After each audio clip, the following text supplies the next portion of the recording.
Okay, thank you very much. It's a pleasure to be here, to see so many community practitioners.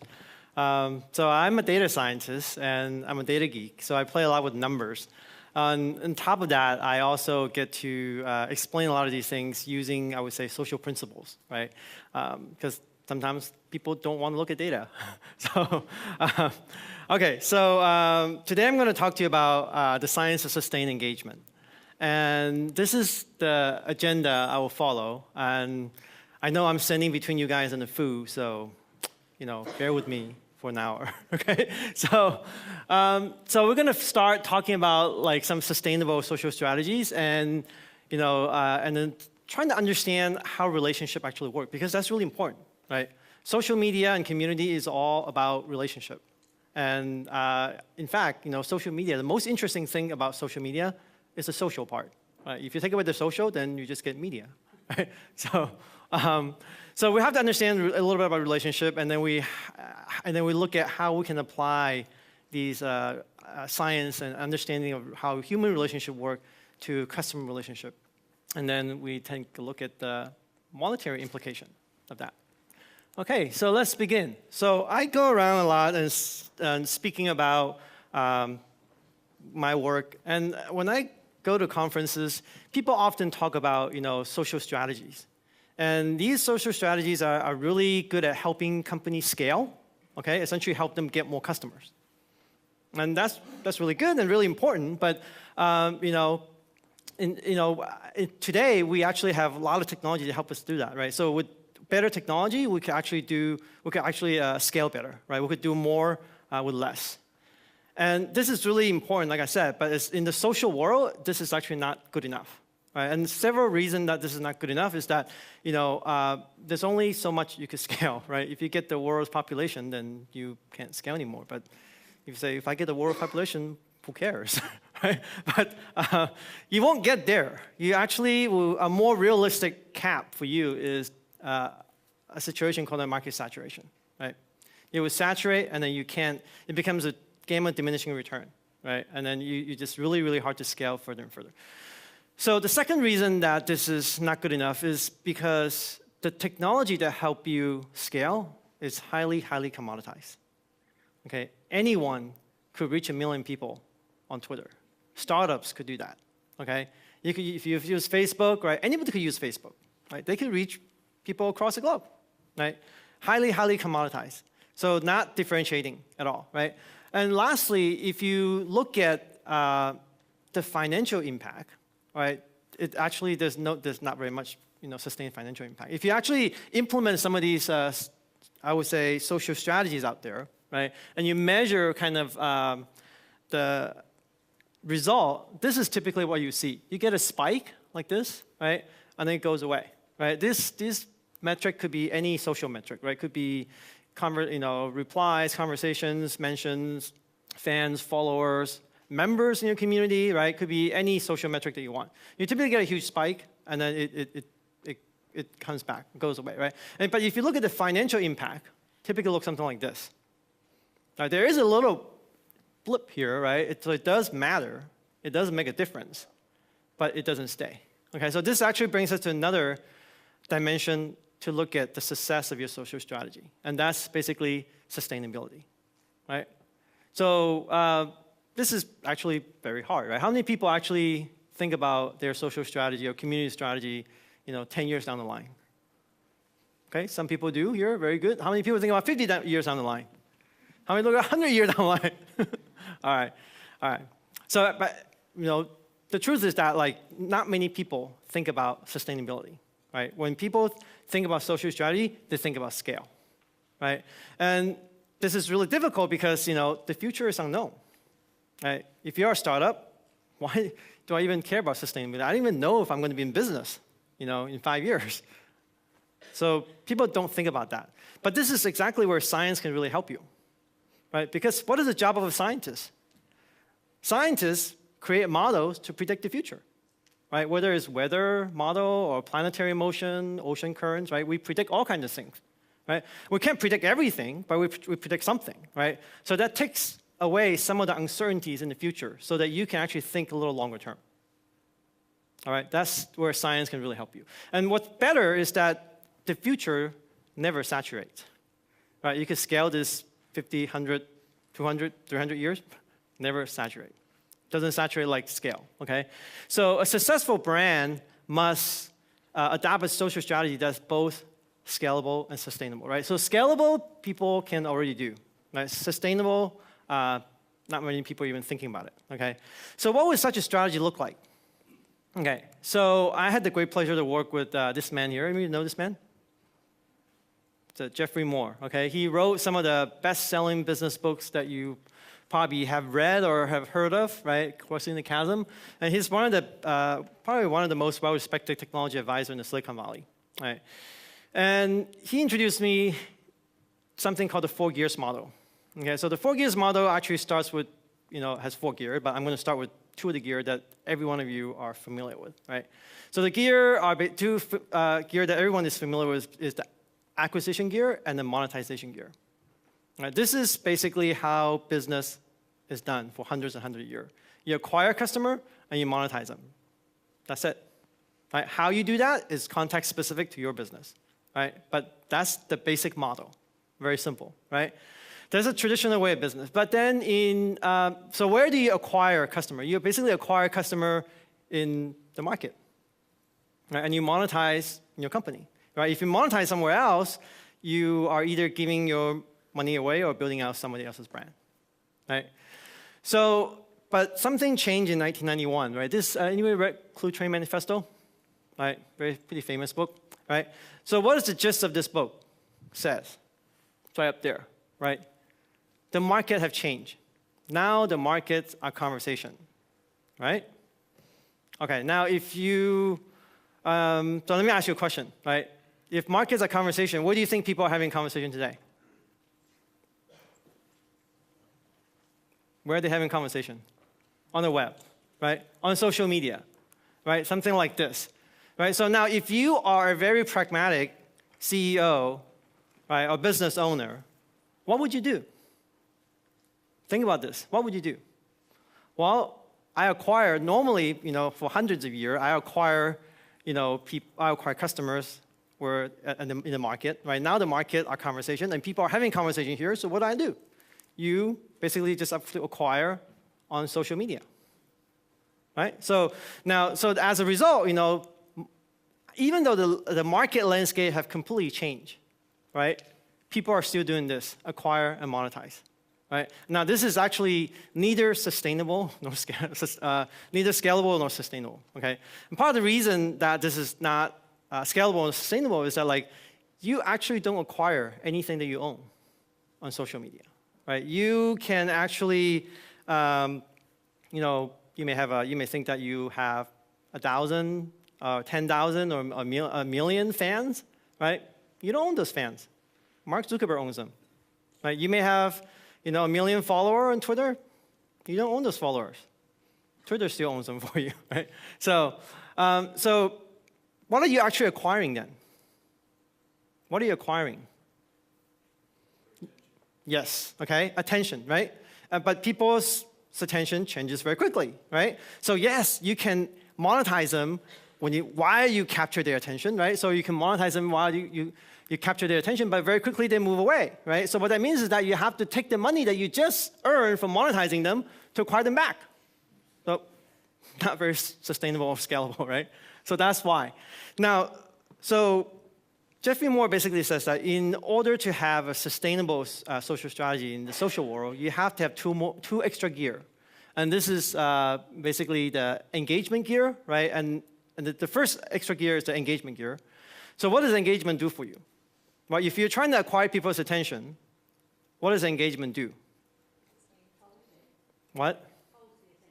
Holds attention, right? So extend the attention. Keeps the attention, sustain it for a longer period of time. So that's great, right? That means if you can sustain it longer, you can monetize it longer. Simple, right?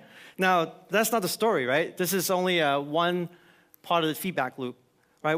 If you can monetize them, then after you monetize them, you can actually enlist some of your customers, right? And some of those will be very big fans of your brand, right? You can actually enlist them to help you acquire even more.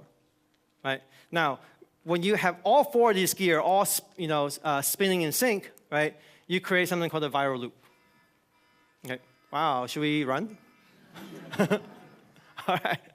All right. So you create something called a viral loop. Right? So that's basically a positive feedback loop that's going to sustain itself. Right? Now that works only if you have all four of the gears all spinning at pretty much at the same speed. Right? If any one of these gears slows down, you break that feedback loop, then everything comes to a grinding halt. Right? So today we are going to focus on engagement. Okay? So specifically on community engagement because that's what you are interested about here. Each one of these is actually a 1-hour talk. So if you're going to talk about all 4 gears, you'd be here 4 hours, you'd be very, very hungry, and that wouldn't be very nice. Right? So engagement. So how many people here think engagement is difficult? How many think so? A lot of people think so. Okay? Let me prove you wrong. Okay? Have you tried this?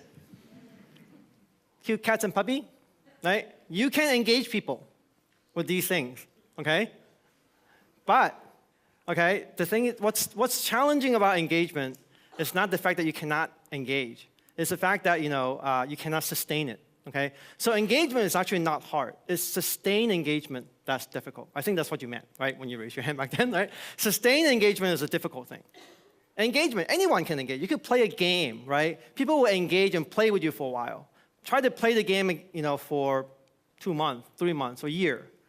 Not sustainable, right? Try to use this kitten and puppy pictures. Send it to your friends, right? Your friends will actually engage with you for a little bit.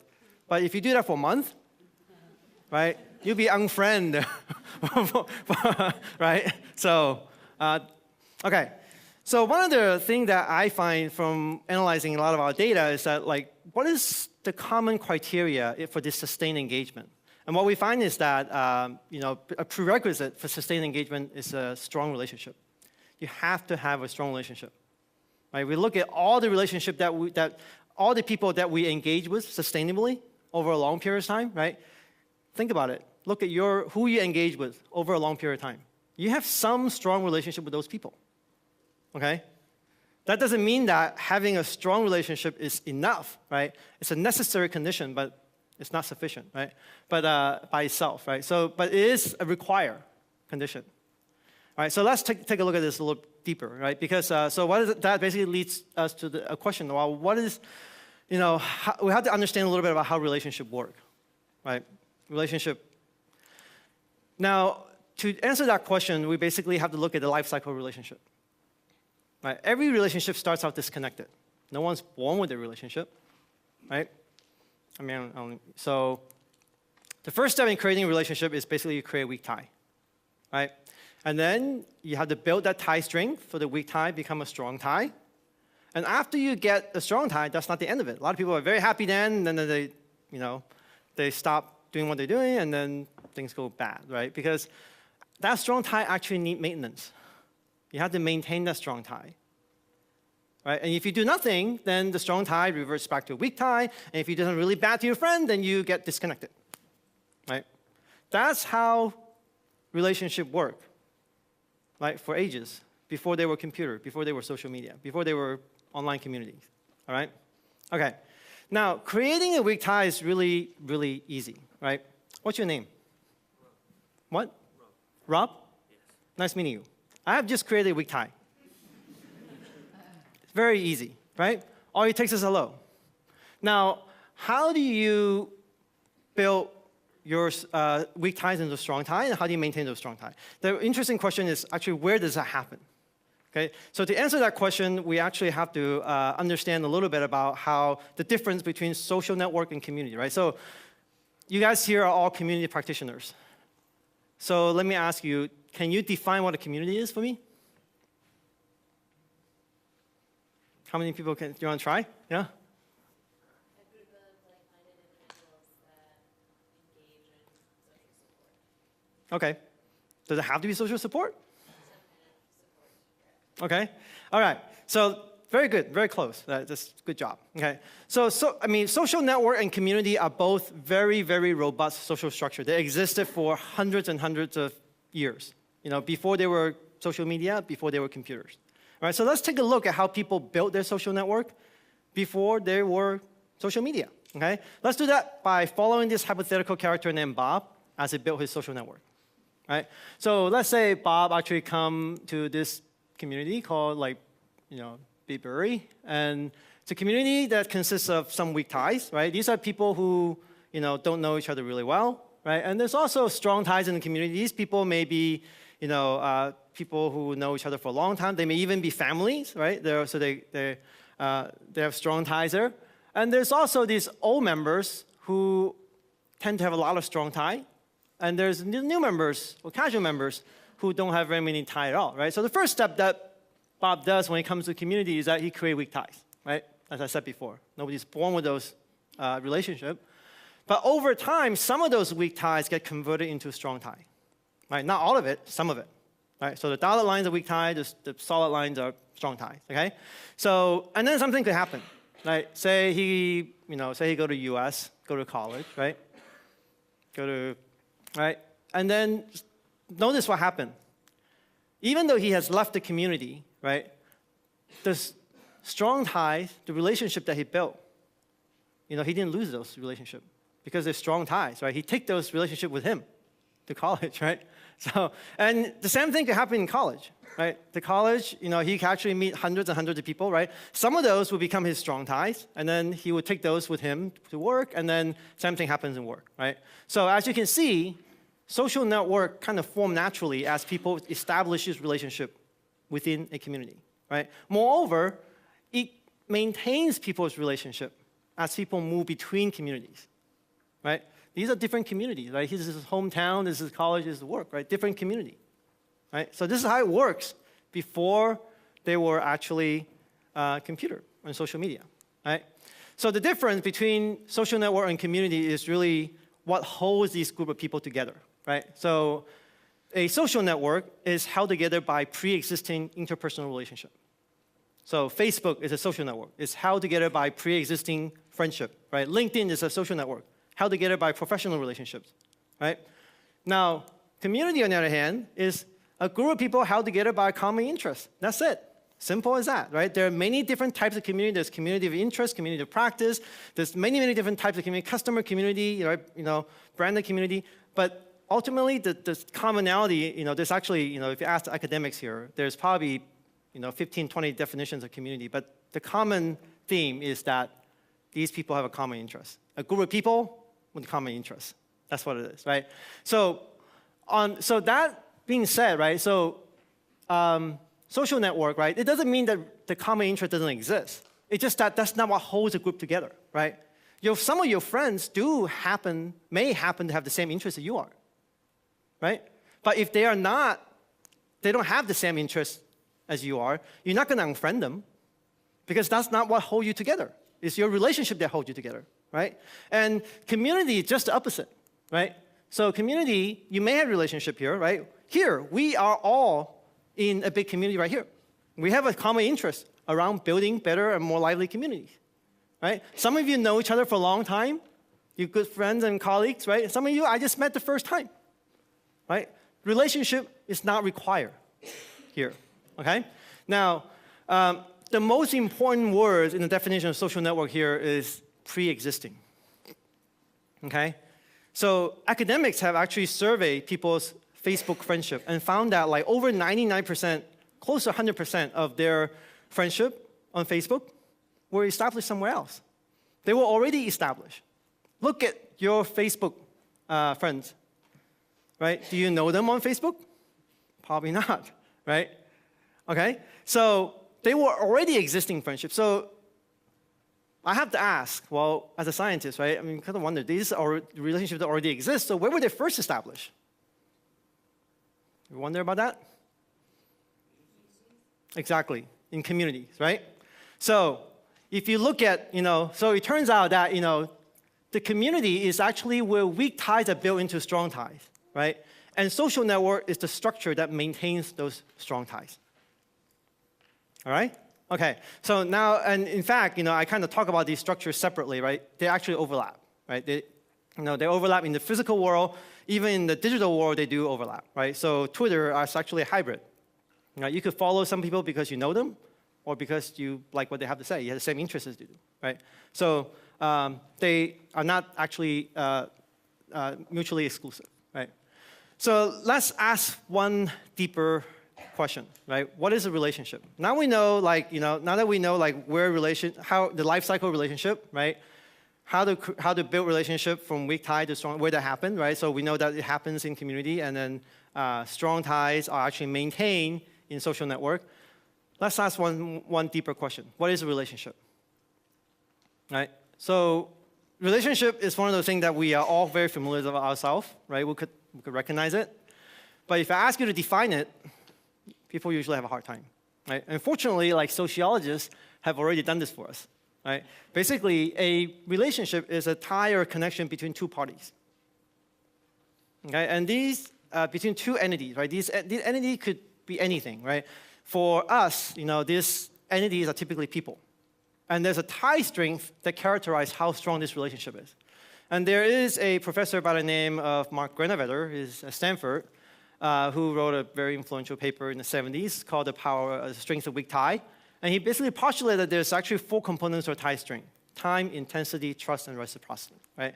So time is actually the amount of time that you spend together, right? It's not the duration of the relationship, right? I may know my cousin, right, ever since he's born, but if I don't spend time, playing with him, beating him up, or growing up with him, then I actually don't have a strong relationship with my cousin. Right? It's the actual time they spend together.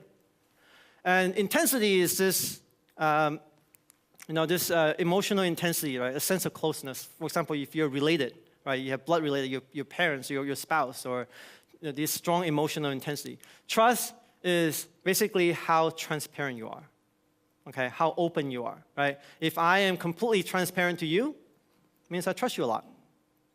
Okay? Reciprocity is very simple, right? Among the reciprocal service that you do for one another. Okay, so that's the component of relationship. Now, if you don't remember this, that's okay. We're going to revisit this just a bit, right? Strong relationship, just remember this for now, right? Strong relationship requires a lot of time and attention, both to build and to maintain. Okay? Now, the problem is that we have an attention economy today. Right? We only have 24 hours, and we have a fixed amount of attention. So how many relationships can we actually have? Take a guess. Huh? 120? Very close. Very close, okay? Have you ever heard of this number, Dunbar limit? Right? The Dunbar number? So this is 150, right? That's what Professor Dunbar here, UK professor here, found this phenomena. It's actually quite interesting how he actually found this, right? So, how many people actually heard of the Dunbar number? Okay, good, right? How many people actually know how he discovered that? Okay, cool. Okay, so I'm going to tell you how he actually found this. Okay, so he's actually a primate kind of a biologist. He actually studies primates, and he actually have data. He find like the neocortex, basically the size of the brain, okay, and then the size of the groups of that species of primate. And you have like 38 species of primate that he studied, and I don't think it takes a genius to see that these data kind of follow some kind of trend here, right? So you say, that's interesting. The bigger the brain you have, the bigger the group size you have. Okay, but we know how big the human brain is, right? So what that means is that we can actually extrapolate. And basically, that's how he did what he did, and he came up with this number 148, or rounded off to 150. That's how he find the Dunbar number, right? Extrapolation. Okay, so being a good scientist, right? He basically said, well, that can be true, right? That's that's kind of weird, right? Especially today with social media. And then, he basically went back and surveyed a lot of pre-industrial tribes and villages. And surprise, they were not exactly 150, but on average, they're about 150. Some of them are 100, some of them 200, but on average, they are about 150. Surprise, surprise, right? So now, the real question for us today is, does the Dunbar limit actually hold today? Does it actually hold today in the modern society, right? So to answer that question, we basically need a little bit of mathematical tool, right? We need something called this relationship profile, right? So this relationship profile is really easy to construct, right? You could do this with your relationships, right? We can order our relationship from the strongest one to the weakest one.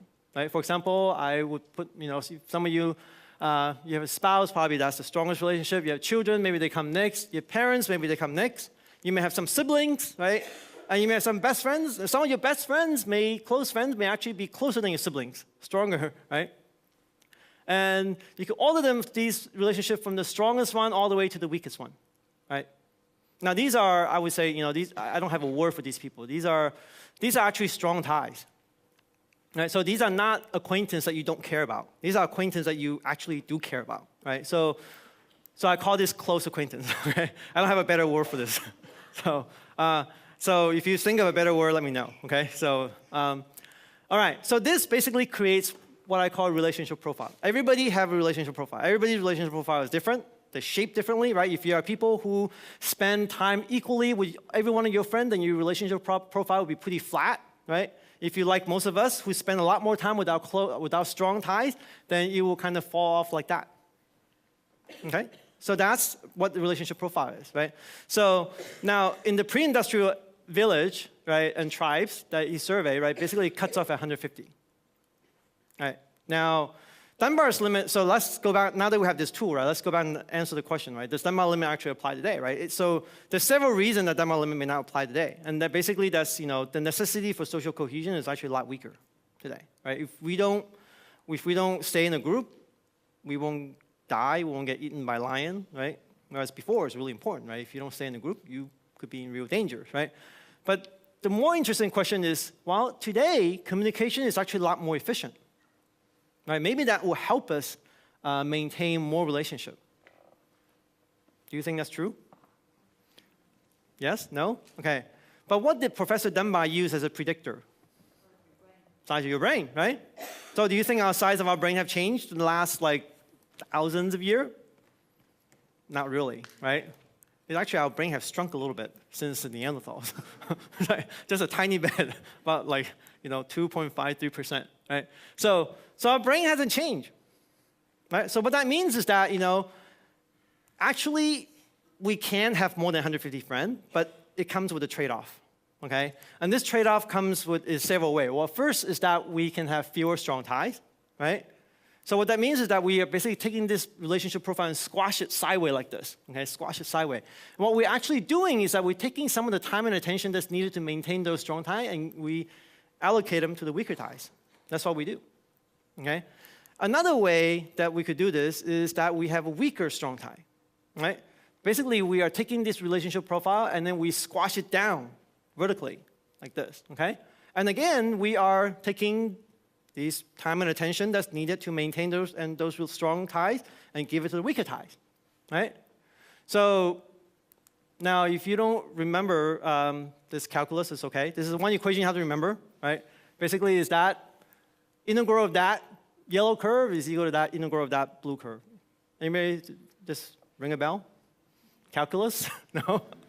Okay, so in English, okay, that's what I mean, right? The area under the yellow curve is the same as the area under that blue curve, right? So now, if that still doesn't help you, right, what that means is that we can shift the time and attention around, right? But the total amount is fixed, right? We can't really, change that, right? The total amount remains the same, right? Okay, so that's actually how human relationship work, right? How can we actually apply this relationship, what we learned about human relationship, to customer relationship with brands, right? So one thing that I have to say before I go on is that customer relationship with brands is always going to be weaker than interpersonal relationship with people, right? That's just part of being human. There's nothing you can do about that, okay? So now that actually leads to a very interesting phenomenon that I call the Facebook irony, okay? So Facebook, remember what is it? Facebook is a social network, right? So what is its job? What have you learned from the beginning? To maintain the strong ties, right? And Facebook is actually doing a really good job at that, right? Because all of our strongest ties are on Facebook, right?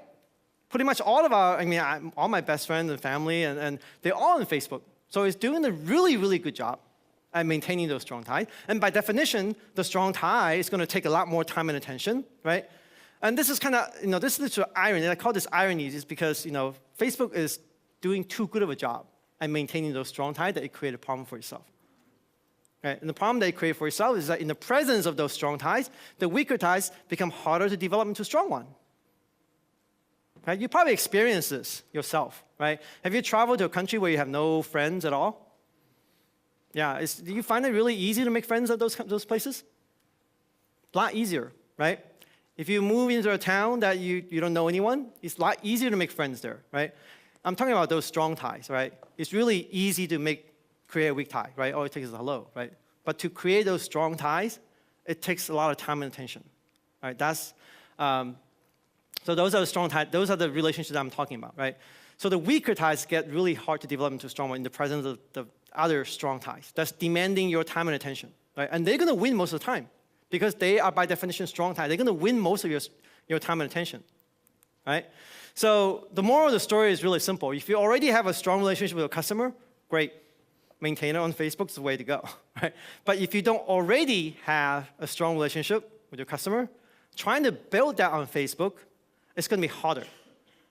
Okay? Because, why? Because most consumers, everybody have all of their strongest tie on Facebook, and those strong ties are going to compete for the limited time and attention that they have, which is required to build the weak ties into a strong tie.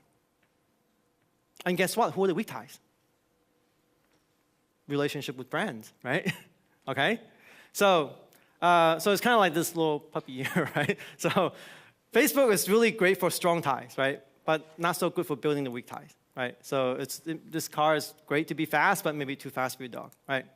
So now, in light of the Facebook irony, how can brands build stronger relationship with their customers? Okay? So let's go back to the basic then. Well, we know the components of relationship. Okay? We know time, intensity, trust, and reciprocity.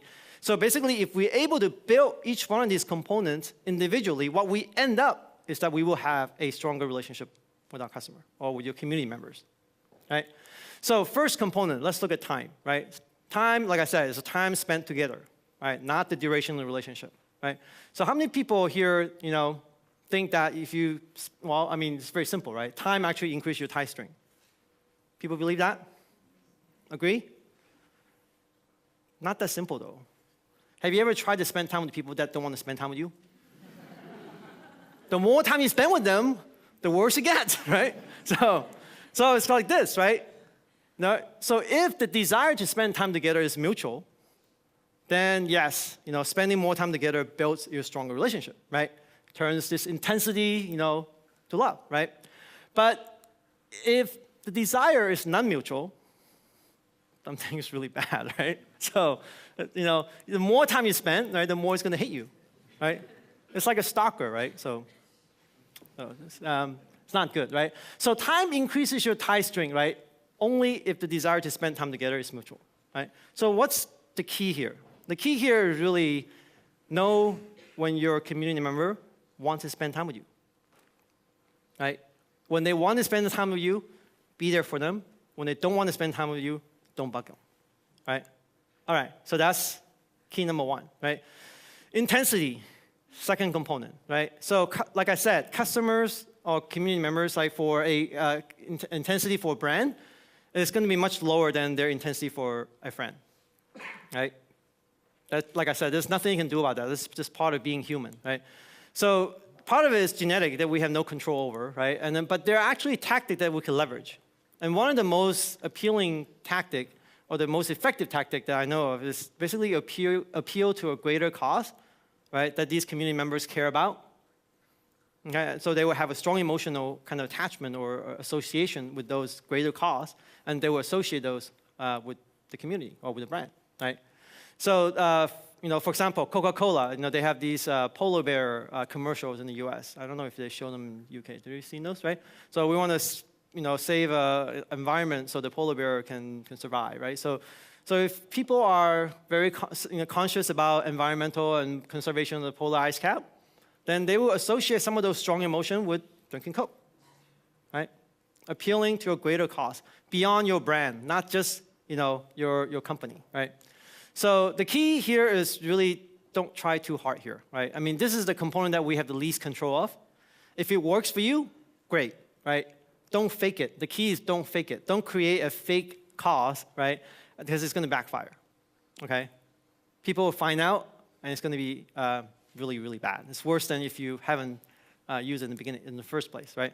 So the third component is trust. So trust is where community and social media can really, really help you, right? So trust, like I said, is basically transparency, right? A transparent environment is really conducive for building trust, right? Okay, so there's actually two types of trust that when it comes to customers, right? So there's one is what I call B2C, right? These are brand to customer trust, transparency, right? And you could basically build this type of trust with any social media platform, any tools that you want, right? Blogs, Twitter, right? Or anything that allow you to kind of share about how your company works to these people. That will work, right? So Logitech, right? I use a clicker here, but I'm kind of curious how they actually make this clicker, right? Create a video, share about it, right? The more you try, these are stuff that normally goes behind the wall of the corporate, right? So people may not know how that happened, but the more you're able to let them see behind that wall, the better it is, right? The more transparent you become, right? The more stronger relationships that are built, right? So another type of relationship is C2C, right? These are peer-to-peer transparency, right? What that means is that, one customer should be allowed to find out how another customer think about the brand, right? So this is really where community comes in, right? Community is all about that, peer-to-peer conversation there. Now, there's another way to build trust, right? That's basically co-creation. And why does co-creation work? Is because people ultimately trust themselves, right? People tend to trust themselves, regardless, even they have doubts about themselves, they ultimately probably trust themselves the most, right? So now co-creation is basically, the customer telling the brand what to do, and the brand actually take their idea, implement it, and give it back to the customer, right? So in some sense, the customer have a say in what the brand do. So when brands that co-create with customer tend to gain more trust from the customer because the customer now have a say, right? So they trust themselves. All right, so there's also two types of co-creation. One is called passive, right? Passive is when you're just listening to conversation out there and then use sophisticated text analytics, right, to extract, intent and all this stuff to understand what people want, just collect intelligence, right? So it works, okay? If you have good enough machine learning and the technology will help you with that. But there's another way that's actually easier, and that's actually active co-creation. Basically, crowdsource, right? Just ask your customer, right? If they're truly enthusiastic about it, they will tell you, right? So the key to building trust, this third component, is really two things, right? Create a transparent and authentic communication channel from the brand to the customer and also among the customer themselves, right? So that's key number one. Number two is basically co-create with your customer, right? Because if they have a say in what your business do, then they trust your business a lot more, right? So the last component is reciprocity. So reciprocity is the two-way reciprocal services, right? Remember, it's a two-way, right? So it means from the customer to the brand. You have to make it really easy for the customer to help the brand, and you also need to kind of treat your customer right, serve them right? Essentially, treat them well.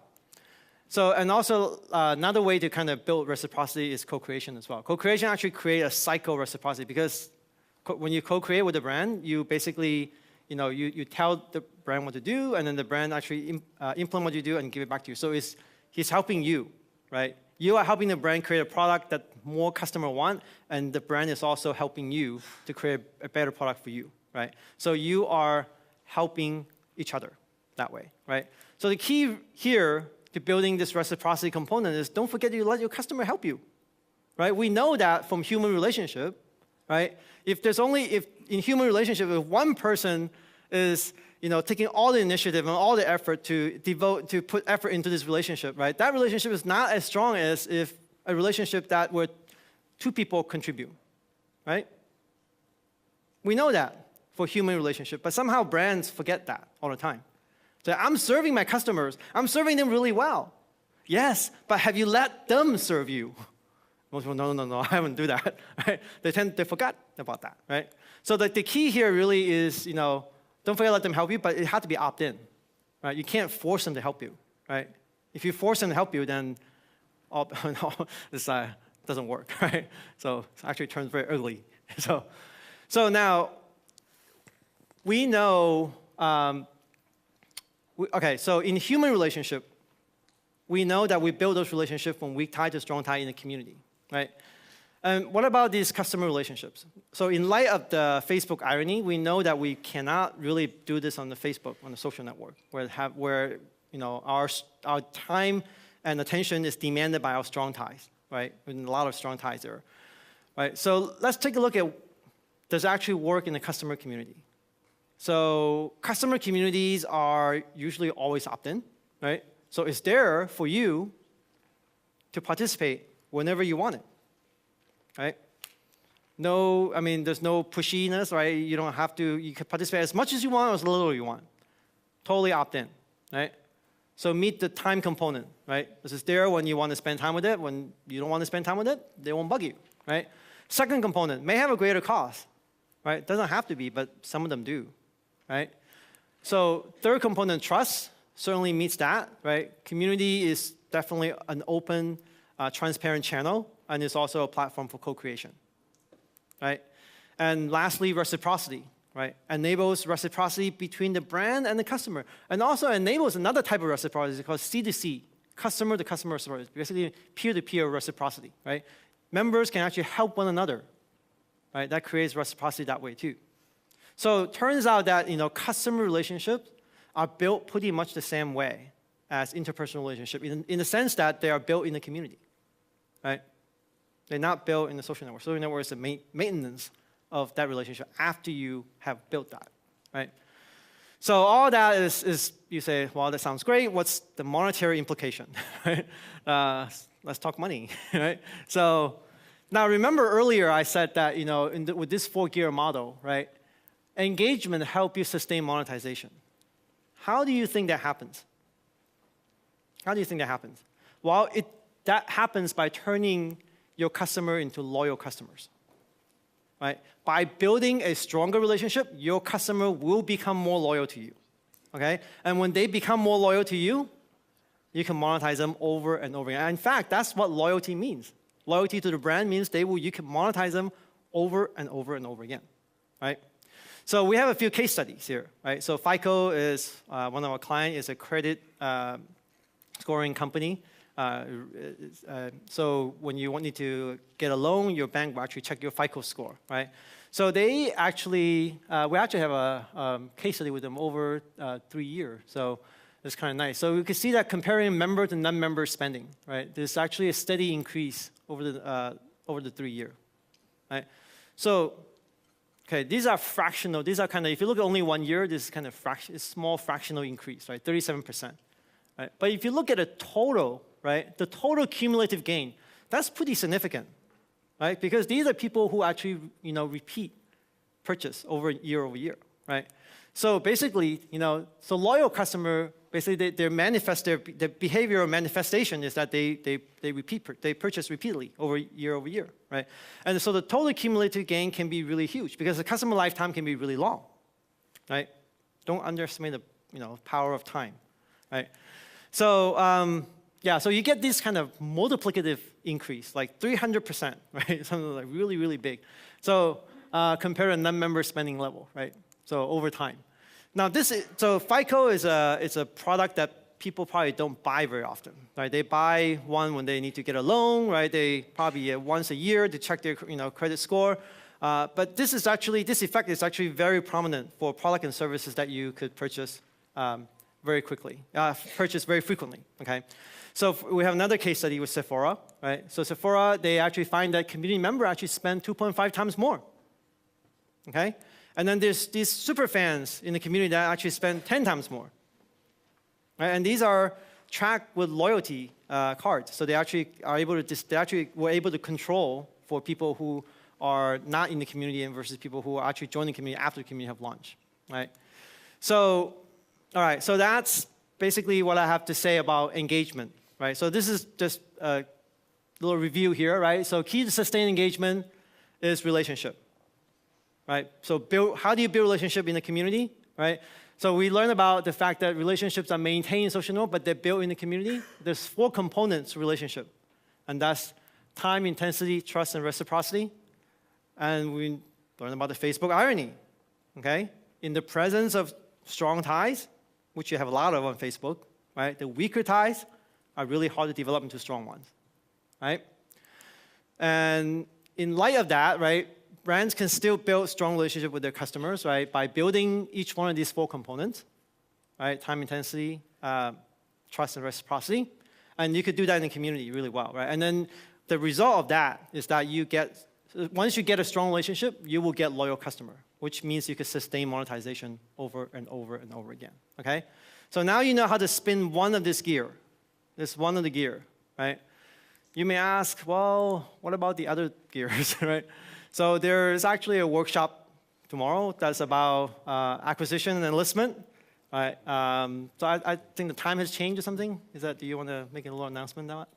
We'll do it in a minute. Okay, yeah. So I'll be talking about it. So yeah. So the other 2 gears, right? So if you wanted to hear about how those gears fit together and work together, right? Because this is all about how everything works together that actually drives value, right? So that's it. Yeah, thank you.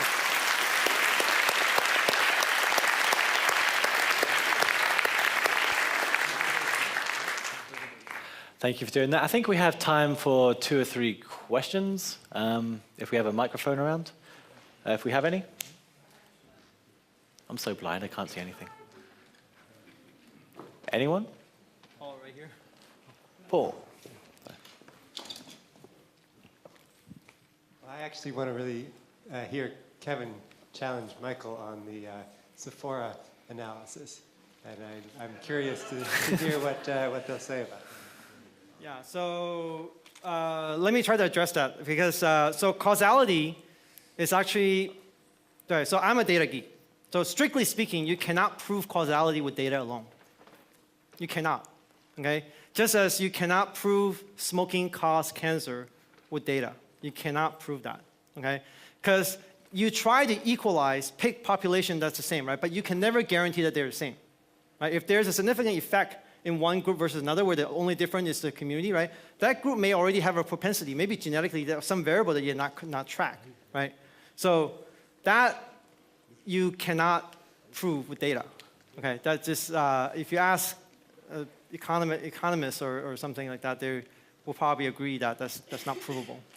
But so the best thing that we could do is to track like before and after. Okay, so we know we have a control population that people before the community join, and after the community have launched, before the community launched, they did not join because obviously there's no community to join, right? So before the community launched, they didn't join, but after the community, they still didn't join. And another population where they did not join before the community, but after the community, they actually joined, right? And they have loyalty card, they will track their spending patterns.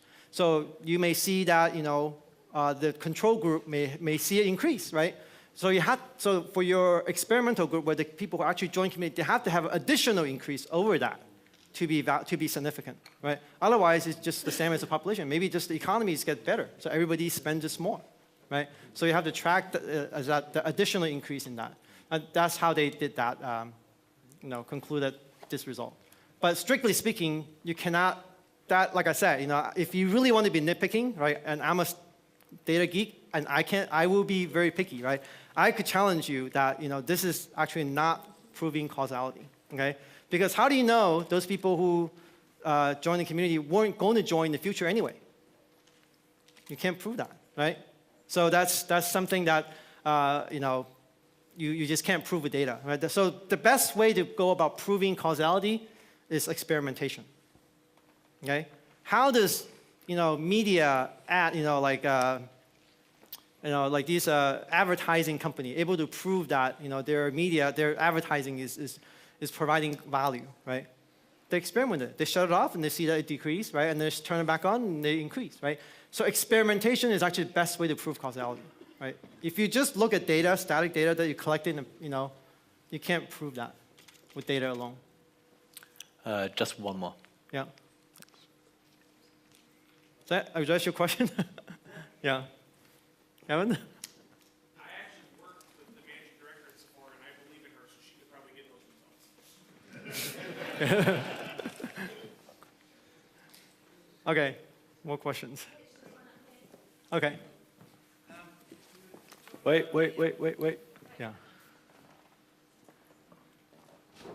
You were talking about the challenge of maintaining strong ties and how you sort of turn a weak tie into a strong one.